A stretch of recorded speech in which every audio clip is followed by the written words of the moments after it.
Rápidamente tomamos contacto con la ciudad de Paraná. Estamos conversando con alguien que queríamos hacerle una nota porque me parece una persona muy importante dentro de la educación y de la educación universitaria. Estamos hablando del rector de la UNER, el señor Andrés Abela. ¿Cómo te va, Andrés? ¿Cómo estás? ¿Nos escuchás? Sí, buen día, ¿cómo te va? Un gusto hablar con ustedes, muchas gracias por el llamado. Bien, me acompaña Pablo Duré en la mesa y la convocatoria es porque hemos venido hablando con distintos sectores de lo que sea servicios, empleados públicos o estructuras de la provincia de Entre Ríos, con los médicos, con la parte del sindicalismo, y queríamos saber, Andrés, en qué estado de situación está la terminalidad universitaria de la provincia de Entre Ríos. ¿Qué nos podés contar? Bueno, a ver, el sistema universitario público nacional está atravesando desde el regreso de la democracia seguramente y desde el punto de vista del financiamiento universitario, de la cuestión económica financiera, el momento más difícil y el peor momento desde el regreso de la democracia. Bien, Mira, El sistema está siendo objeto de un ajuste indiscriminado, de un ajuste impensado que le ha hecho perder en estos dos últimos años el 50% de su poder adquisitivo. Esto uno lo puede analizar de diferentes maneras, a veces puede diferir algunos puntos más, algunos puntos menos, pero hay datos que son absolutamente objetivos, como es, por ejemplo, que históricamente, en los últimos 15, 20 años, el sistema universitario participaba con un casi 0,8% del PBI en la Argentina y hoy esa relación es de apenas el 0,4%. claro. Y si uno mira, por ejemplo, lo que ha pasado desde diciembre del 23 a la fecha con distintos componentes del presupuesto universitario, en todos los casos se observan pérdidas no inferiores, pérdidas en el poder adquisitivo, ¿cierto? No inferiores al 50%. Entonces, todo esto genera una situación realmente muy difícil, muy compleja, de mucha incertidumbre, que se ve obviamente reflejada e impacta directamente sobre las actividades de las universidades, sobre las actividades de sus trabajadoras, de sus trabajadores docentes y no docentes, y por supuesto impacta en definitiva también en el sector estudiantil, que es, digamos, la razón de ser de la universidad. Así que claro. la verdad que la situación es realmente de una complejidad inédita. ¿Cómo ve la matrícula? ¿Bajó? ¿Cómo ve la situación del alumnado en este momento? Bueno, ahí se dan distintos aspectos que uno debería analizar, contrariamente a lo que se podría pensar, eh, y esto no es de ahora, sino que también ha ocurrido en otros momentos de la historia argentina, cuando Argentina eh, está en situaciones socioeconómicas de crisis, de pérdida de poder adquisitivo. La matrícula de nuestras universidades en términos generales se ve aumentada Mira, en lo que refiere al ingreso Claro. de estudiantes. Es decir, seguramente algunos estudiantes que van a instituciones privadas o algunos estudiantes que en algún momento tienen la posibilidad de ir a estudiar a otras localidades de mayor cantidad de habitantes o a ir a estudiar realmente la carrera que desean, porque nosotros en Entre Ríos obviamente tenemos una cantidad importante de propuestas académicas, pero hay algunas que todavía la provincia no tiene. Entonces, en esos momentos de cierta bonanza económica, es probable que esos alumnos tienen esas opciones y elegir otras oportunidades. Cuando la situación económica aprieta y es complicada, ha pasado, y nosotros lo tenemos estudiados en la UNER, pasó en el 2000, 2001, 2002, después volvió a pasar en algunos momentos de crisis en el año 2016 y ahora se vuelve a repetir, que en realidad cuando hay situaciones económicas y sociales complicadas, la universidad pública registra mayor cantidad de ingresos. Mira qué interesante. Ahora, lo que ocurre después es que justamente esa expectativa de poder estudiar en nuestros jóvenes, luego choca muchas veces contra la realidad. Entonces, se trata de un sector estudiantil que obviamente es vulnerable, que es un sector estudiantil que no puede únicamente estudiar, entonces tiene que buscar maneras para sostenerse, para ayudar en su familia y tiene que comenzar a trabajar o busca trabajo o directamente, bueno, entra en ciertas situaciones en las que le impide seguir estudiando. Y entonces ahí lo que estamos observando en estos últimos tiempos también es que hay un nivel de deserción que es importante y que tiene que ver con esto, ¿no? Con alumnos que no pueden viajar porque no pueden costearse sus pasajes, o con alumnos que no pueden seguir alquilando porque son del interior, y esto obviamente que repercute en las posibilidades de contener a ese sector estudiantil y que pueda seguir estudiando en situaciones bueno, de mejor de una mejor situación, ¿cierto? Estamos conversando con el señor Andrés Avera, el rector de la Universidad Nacional de Entre Ríos. Andrés, por ahí para que la gente entienda, sin entrar en particularidades, ¿cómo se financia principalmente una universidad, en este caso como la de ustedes?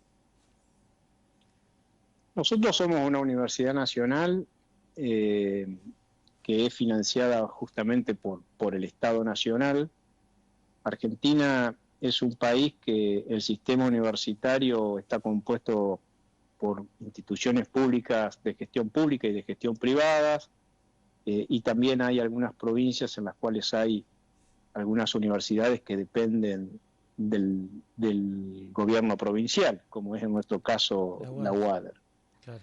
Ese presupuesto que recibimos las universidades es aprobado por el Congreso de la Nación, a quien las universidades rendimos cuentas a través de la Auditoría General de la Nación, de la utilización de esos fondos, y la realidad es que hace ya muchos años la relación de ese presupuesto que reciben las universidades tiene una distribución, para decirlo de manera sencilla y que se entienda, digamos, y que es que el 90% del presupuesto que recibimos las universidades es destinado a sueldos. A sueldo, claro. Es decir, a los docentes y a los trabajadores no docentes que componen justamente la fuerza laboral en las universidades.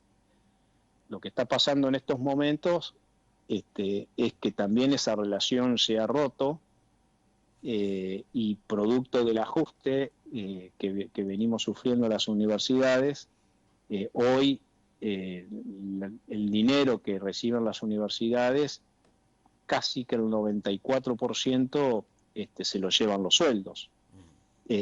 Sueldos que, como ya dije al principio, están deprimidos. Pese a eso, digamos, el 94% se destina a sueldos.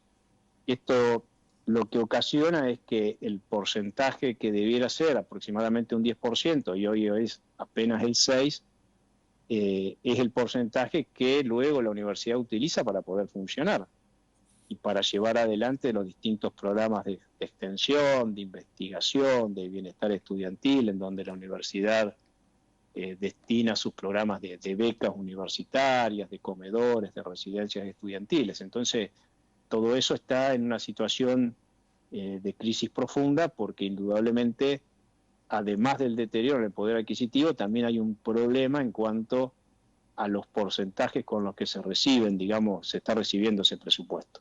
Claro. Pero bueno, nosotros somos una universidad nacional, recibimos fondos del Estado Nacional, y en eso, digamos, es fundamental, obviamente, el trabajo de los legisladores nacionales, porque justamente es el Congreso quien asigna el presupuesto a las universidades. Y a eso se le ha sumado otro hecho inédito en la historia de la Argentina, sí. Y que es que el Poder Ejecutivo incumple las leyes que emite el Congreso. A ver.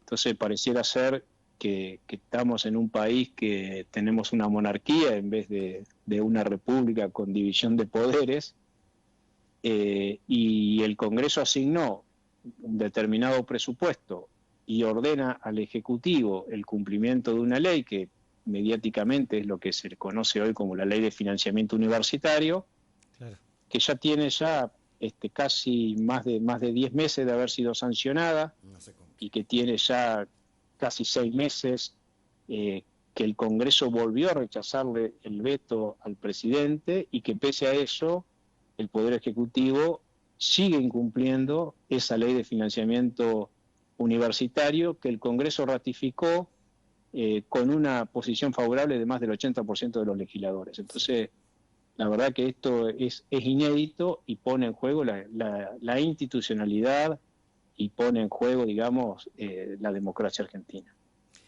Después de la vorágine del año pasado, que estuviste militando, fuiste candidato, y bueno, este año también termina tu gestión en la UNER. ¿Cómo sigue la vida de Sabela en adelante?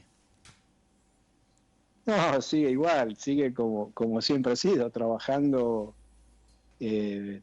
para la educación, trabajando para la Facultad de Ciencias Económicas, donde yo tengo mis cargos como docente, y trabajando en la gestión universitaria. Yo soy una persona que ya hace más de 35 años que trabaja en la universidad, en la cual fui en su momento alumno, y me siento, digamos, identificado con el trabajo que hago, porque estoy convencido de que la educación es una de las posibilidades, uno de los pilares que tenemos para solucionar algunos de los problemas que tiene la Argentina, y sobre todo pensando en una concepción de universidad que tiene que ver en una universidad que piensa en la sociedad, que piensa en sus necesidades, y que piensa que a partir de la innovación, de la investigación, se pueden, deberíamos poder resolver cuestiones profundas que tiene nuestro sistema económico, nuestro sistema empresarial. Los problemas de empleo que tiene la Argentina y demás vienen de la mano de un trabajo conjunto y que tiene que anclarse en la articulación de distintos sectores, y en esa articulación la universidad tiene, a mi manera de ver, una preponderancia y una relevancia significativa. Así que sigue igual, sigue como ha sido siempre, trabajando desde el lugar que me toque ocupar.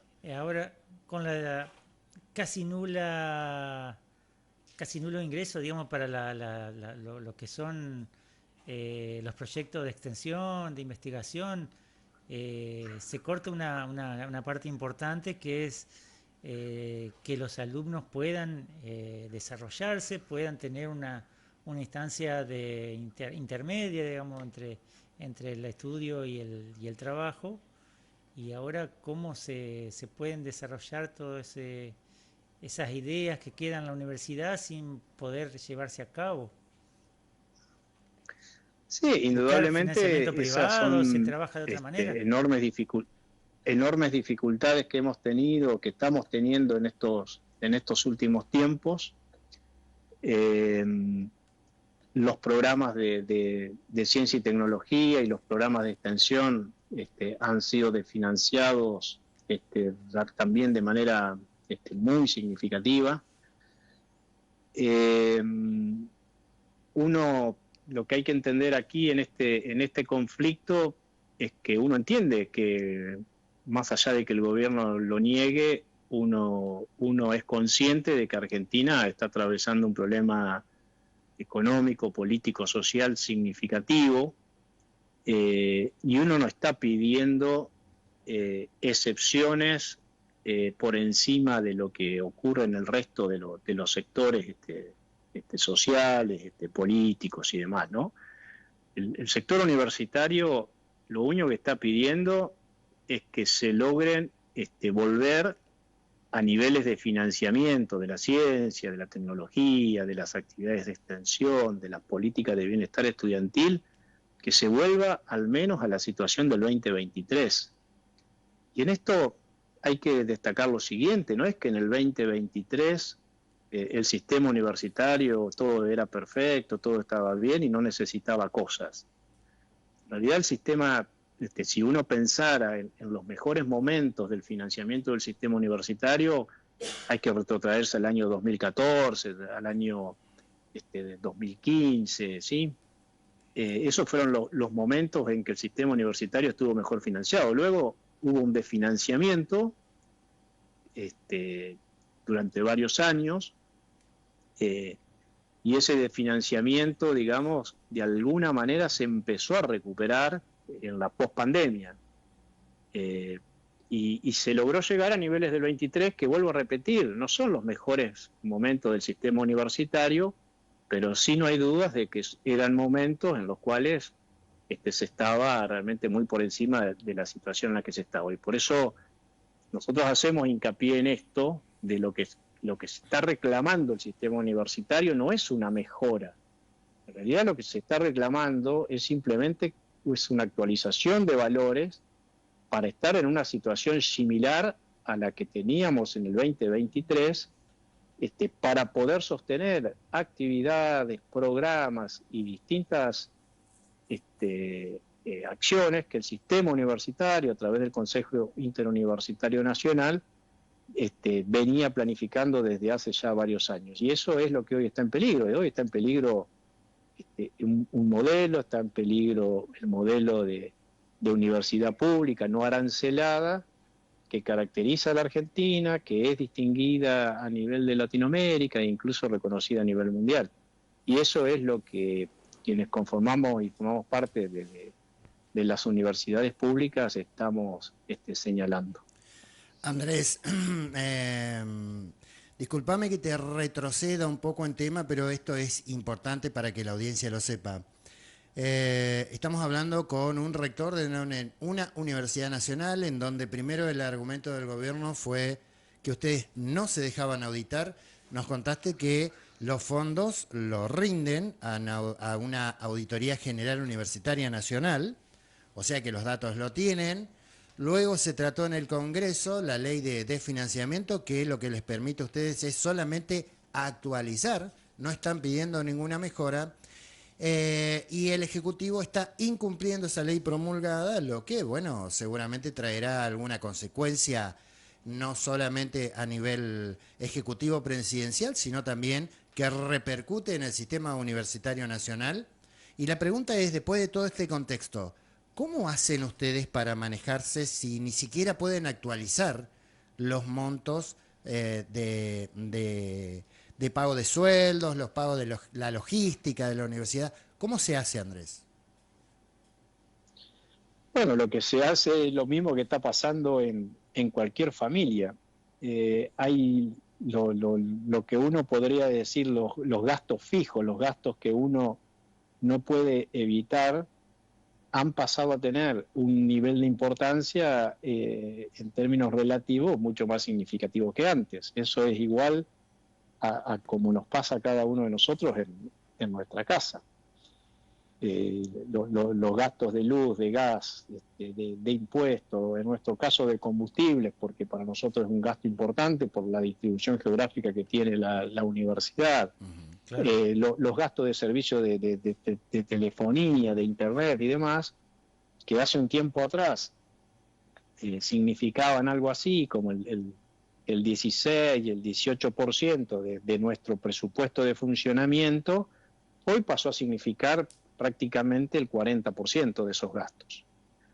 Entonces, bueno, nada, acá no hay posibilidades de hacer magia, hay que gestionar, y concretamente, obviamente, se ven afectadas las funciones básicas de la universidad. Es decir, uno no puede dejar de pagar esos servicios básicos para poder funcionar, y luego se ven, digamos, ajustado el desarrollo de las otras funciones que tienen que ver justamente con las actividades académicas, con los proyectos de investigación, con los proyectos de extensión y con las políticas de bienestar estudiantil.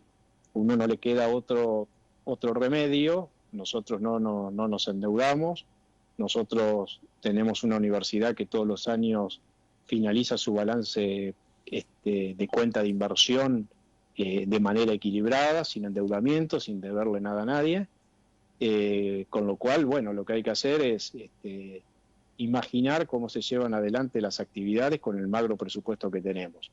Ahora, la realidad de la situación es que ese esfuerzo y el problema de este ajuste recae directamente en la comunidad de los trabajadores, docentes y no docentes, y recae también en las posibilidades y en los ajustes y en la desactualización de valores de las distintas políticas de bienestar estudiantil de la universidad, en donde uno tiene becas, en donde uno tiene comedores, en donde uno tiene residencias, que bueno, por más que uno intente no hacerlo, ven disminuida la calidad de esas actividades.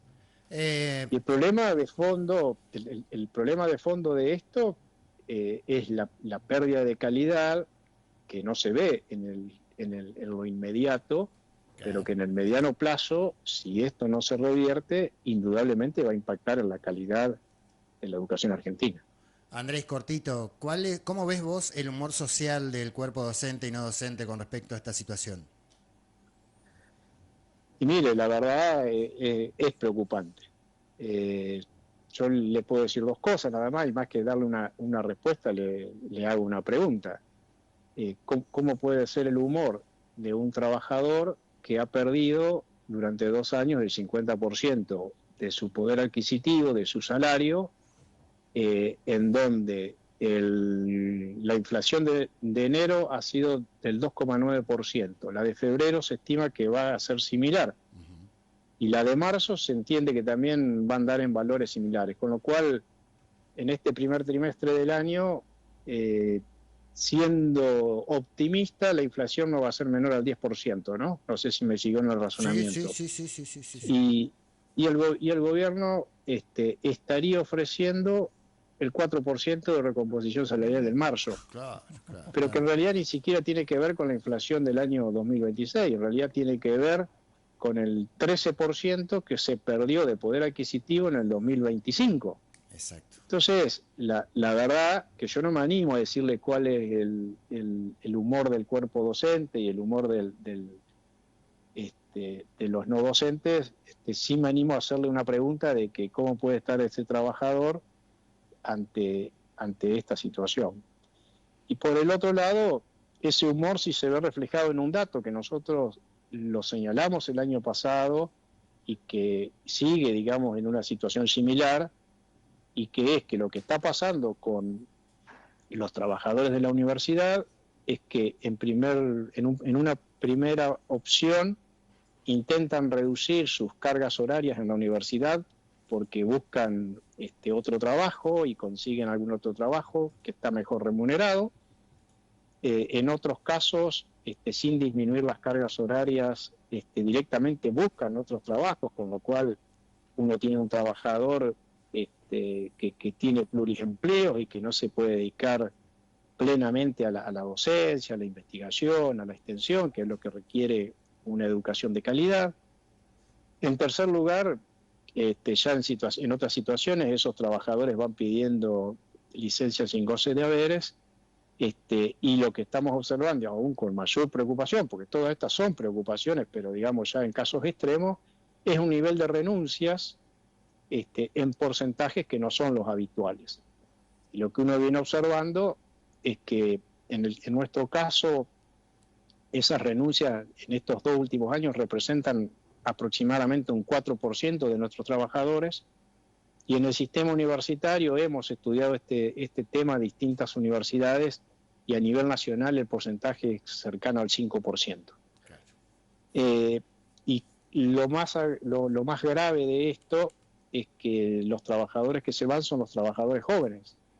Y un trabajador joven para la universidad significa un trabajador en el cual la universidad invirtió años para que tenga un título de grado, invirtió años para que tenga un posgrado, una especialización, una maestría, un doctorado, invirtió capacitación, es decir, es un trabajador que para que la universidad vuelva a tener un trabajador de esas características, tienen que volver a pasar otros 6, 7, 8, 9 años para recuperar a ese trabajador con esas habilidades y esas cualidades. Y eso, por eso decía yo al inicio o en alguna parte de esta charla, es lo que nos preocupa, porque esto en el mediano plazo y en el inmediato también repercute en la calidad de la educación argentina.